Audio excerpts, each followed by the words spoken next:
Okay, hi everyone. So, the number one reason parents argue and how to resolve it. So today we're talking about identifying shared family values. And I see this time and time again, parents arguing because they haven't thought about what is important to them and what values you want your children to embody.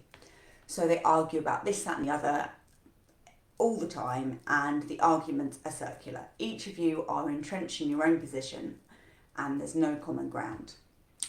However, the answer is surprisingly simple if you create that middle ground. And how do we do that? We do that by identifying our core shared values, the values we want our kids to adopt, the people we want to be in the world, and ultimately the people we want our kids to be in the world should be defined by those values.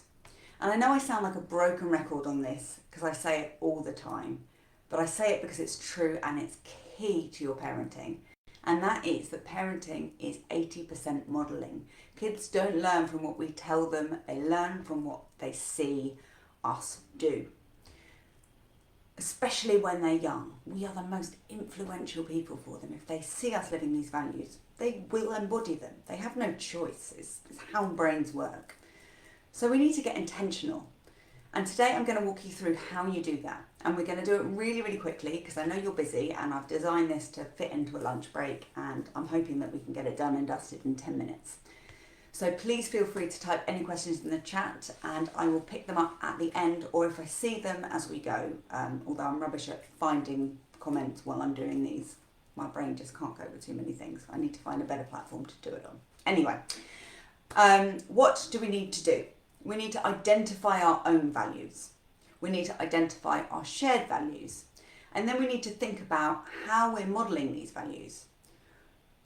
And once we've done that, all disagreements come back to the same place. How do we do this thing in a way that's in line with our values? Is this thing that we're disagreeing with in line with our values? And that is your middle ground. That is where you come back to every time. What do our values say about this thing? And then you don't have to get stuck in your entrenched position. It gives you some perspective. So how do we do this? I've created a PDF which you should be able to download from the Facebook group. You can either scroll along the top for files or just scroll down a little bit. I think it's like 3 posts old or something. I posted it earlier in the week.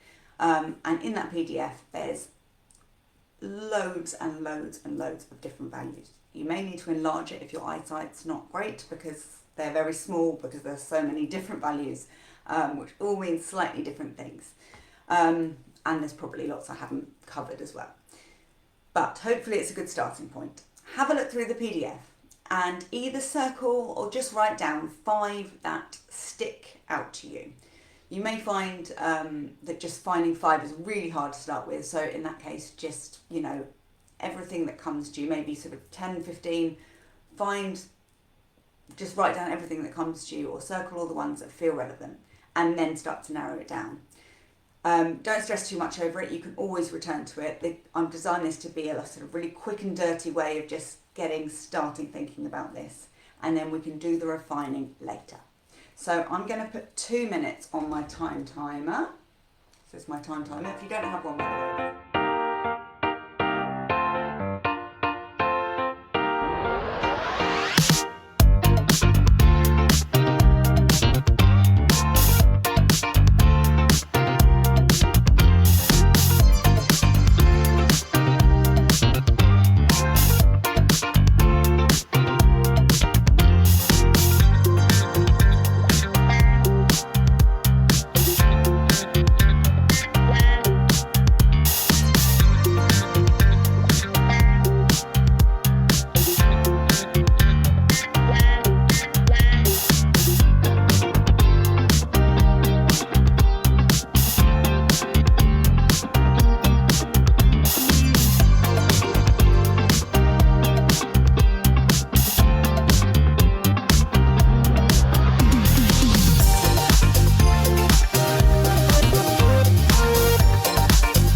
2 minutes. Hopefully you've managed to get some down.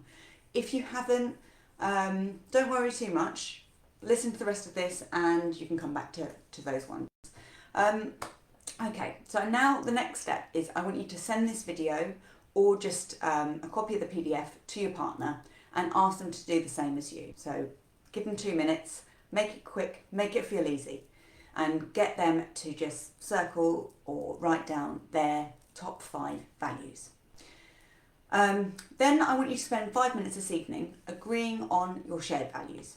So that you'll find that you may have many that are quite similar. There's lots of values on the PDF that are basically meaning the same thing, but they've just got slightly different emphasis. So you may find that you've got some that are really similar, and you can find either one of them that you both like more, or another value which is similar to both and incorporates both, and do a bit of compromising. This bit can be a bit tricky. That's why I'm giving you 5 minutes. You may want to spend longer, but I don't want it to feel overwhelming. Definitely don't want to spend more than sort of 10-15 minutes looking at this. If you find that you actually really can't compromise on all of them and they're just too different, you may want to look at choosing 1 or 2 that are completely separate. I would suggest one each. So the standout, very different ones that are really important to you, and categorise your values in terms of kind of priority, which is the most important. And then think about, okay, well, if this one's really important, but it's kind of been alluded to by this one and I'm comfortable with that, then okay, you might want to move down your list and find something that's, say, really important to you. So for instance, in my family, timeliness, timekeeping, being on time isn't massively important to me.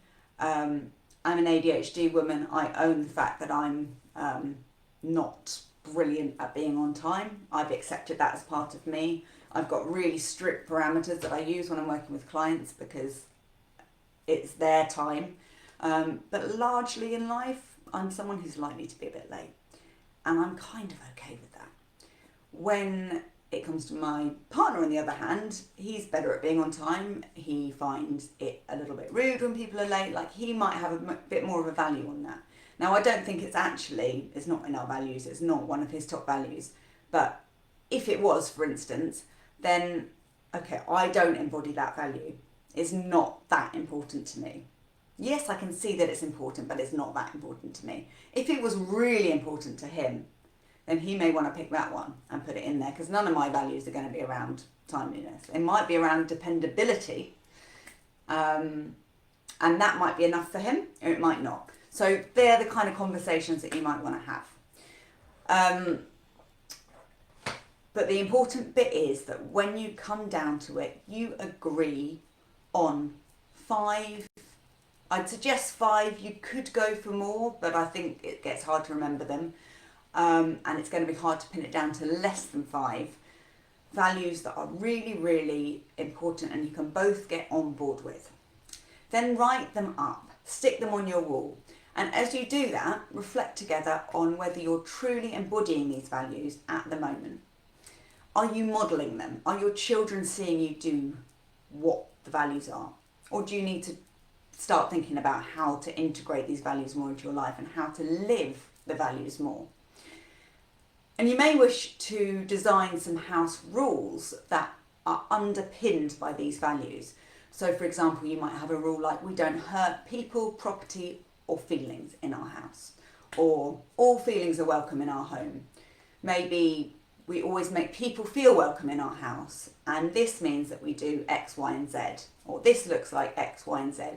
Try and be quite explicit in your rules, because what I often find is that we think we know what the rules are in our house, and we will tell our children, you know, that's not okay, you can't do that. But actually we've never specifically spelled out to them what being kind looks like or making people feel welcome looks like. So we need to spell it out. We need to be really clear about what we mean, because while it might be clear to us, it may be interpreted differently by different people. I want you to have fun with this. Involve the kids if you can. Make the values and rules a fun family activity, and then turn it into a piece of art that you stick on your wall. And then if arguments happen with your kids, with your spouse, you don't even need to say anything. You could just point. And sometimes that's much less, it feels much better to both of you. It's a little like, oh yeah, okay, and we're back on track. You don't need to necessarily say anything. And particularly, I know lots of people I'm talking to here are in ADHD families, ADHD parents.